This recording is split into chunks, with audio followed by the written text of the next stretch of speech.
Pues qué, mi José, ¿qué nos puedes contar? ¿Cómo no nos confundimos con los nombres? Porque luego es un relajo que el COVID, que el SARS-CoV. Cuando inicia una enfermedad es difícil darle una nomenclatura, ponernos de acuerdo en cuanto a qué es lo mejor para que describa la naturaleza de la enfermedad. Y en este caso se le dio un nombre provisional que fue, pues bueno, todo el mundo lo conocemos, el COVID-19.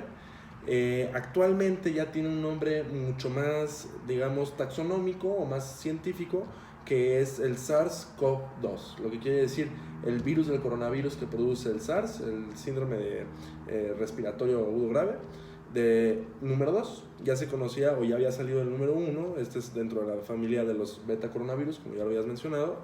Y bueno, a la enfermedad como tal le podemos decir enfermedad causada por el coronavirus 2019, o también a este coronavirus se le puede conocer como coronavirus del síndrome respiratorio severo agudo tipo 2.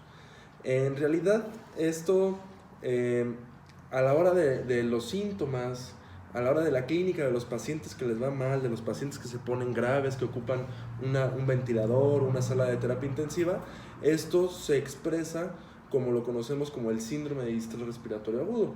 Este síndrome de distrés respiratorio agudo es común de muchas enfermedades que pueden ser originadas o afectadas principalmente en los pulmones o fuera de ellos. Y en el caso del coronavirus así es, algo muy similar con lo que ocurrió con la influenza en el 2009 y algo que ocurre año con año en la influenza estacional.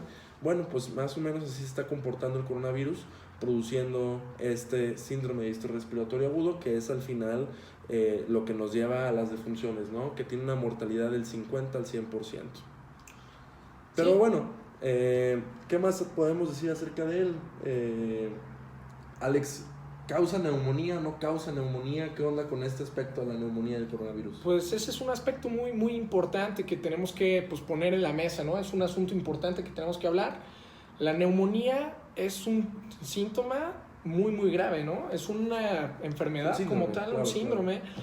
Que, pues bueno, cuando hablamos de él estamos hablando que muchos sistemas del cuerpo se están activando, no solamente recordar que el coronavirus no solo ataca los pulmones. Hay que acordarnos que últimamente ha salido información al respecto de que su tropismo hacia nuestras células del cuerpo es al receptor de angiotensina 2. Súper interesante eso, ¿eh? Sí, y ¿sabes qué es lo más interesante? Que no solamente está en los pulmones, también está en el colon, en el intestino delgado, en el hígado y en las vías biliares. Entonces tal vez no suene tan ilógico comprar mucho papel de baño. ¿O qué piensas al respecto de eso?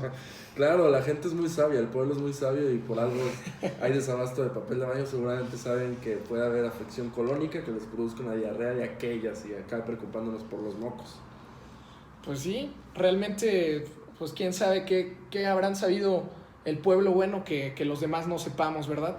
Pero pues bueno, es muy interesante que no solamente podría causar neumonía, sin embargo, pues es muy interesante ver qué onda con la letalidad que está teniendo este virus, porque digo, nos damos cuenta, según los últimos reportes, que va del 3 hasta en algunas series de casos al 8%, pero eso a mi punto de vista es algo sesgado, porque en general se están haciendo pruebas a pacientes muy asintomáticos que disminuyen a su vez la mortalidad porque tenemos un mayor denominador.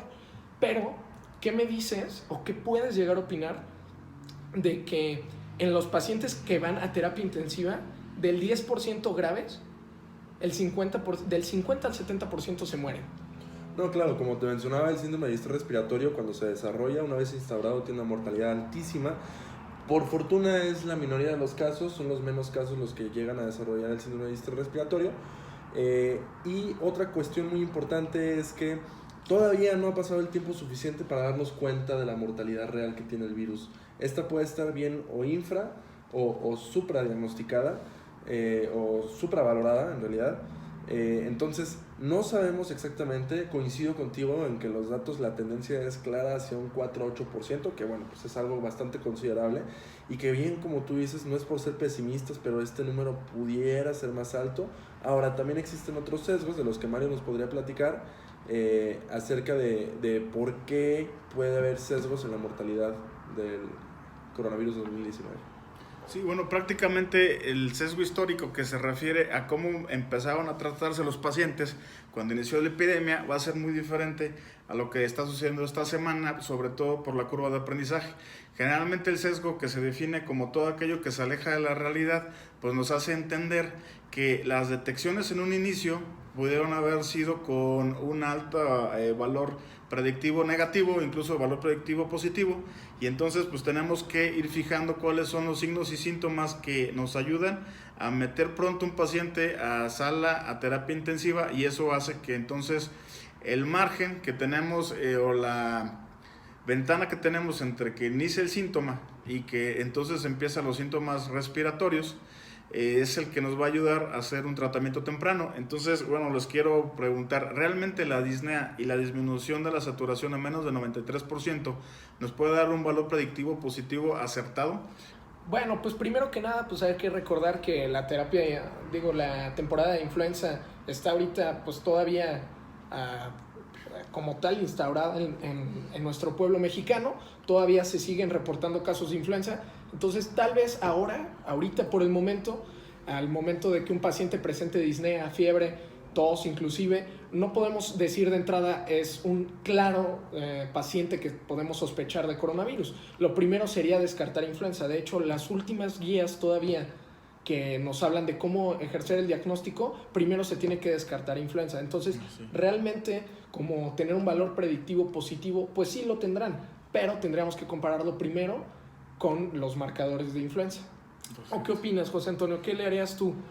Bueno, como todo en medicina, yo creo que la clínica manda, y frente a un escenario clínico en el que predominen los síntomas respiratorios, historia de fiebre, historia de infección de vías aéreas superiores y también el contacto con un paciente que tenga confirmada la enfermedad por el coronavirus, sí deberíamos, si bien de alarmarnos, ser precavidos y tener conciencia de que estos son los principales factores de riesgo que nos van a orientar para esclarecer o entablar un diagnóstico de la enfermedad por el coronavirus del 2019.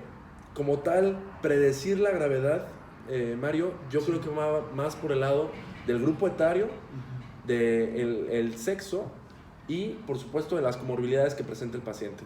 Yo creo que eso está muy claro, de que de eso va a ir variando mucho el pronóstico de la enfermedad.